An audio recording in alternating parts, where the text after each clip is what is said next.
चैनीसाठी थेट आजीचा खून करून तिचे लाखोंचे सोन्याचे दागिने चोरले। 4 दिवसानंतर हल्लेखोर आणि नातू प्रेम भिवंगडेचा पोलिसांनी पर्दाफाश केला।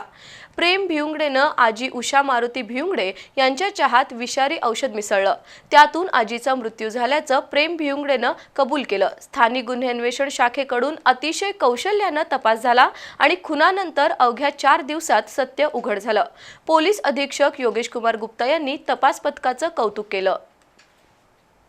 कोल्हापुरातील गंगावेश इथल्या ऋणमुक्तेश्वर मंदिराजवळ असलेल्या शुक्रतारा अपार्टमेंटमध्ये 16 फेब्रुवारी 2020 रोजी उषा मारुती भिवंगडे या 72 वर्षीय महिलेचा मृतदेह आढळला होता। त्यानंतर हा घातपात असावा अशी शक्यता वरिष्ठ पोलीस अधिकाऱ्यांनी व्यक्त केली होती। त्या अनुषंगानं स्थानिक गुन्हे अन्वेषण शाखेच्या पथकाकडून तपास सुरू होता। उषा यांना अपत्य नसल्यानं त्यांनी पुतण्या परशुराम यल्लाप्पा भिवंगडेला दत्तक घेतलं होतं। 15 फेब्रुवारी रोजी रात्री 8:45 वाजता उषा भिवंगडे यांना औषध देऊन परशुराम फुलेवाडीतल्या त्याच्या घरी गेला होता। मात्र दुसऱ्या दिवशी सकाळी उषा यांचा मृतदेह आढळला। दरम्यान 4 दिवस पाळत ठेवून पोलिसांनी या कुटुंबियांविषयी माहिती घेतली। त्यामध्ये दत्तक पुत्र परशुराम भिवंगडे यांचा मुलगा प्रेम भिवंगडेनं हा खून केल्याचं समोर आलं। त्यानंतर पोलिसांनी प्रेम भिवंगडेला अटक केली।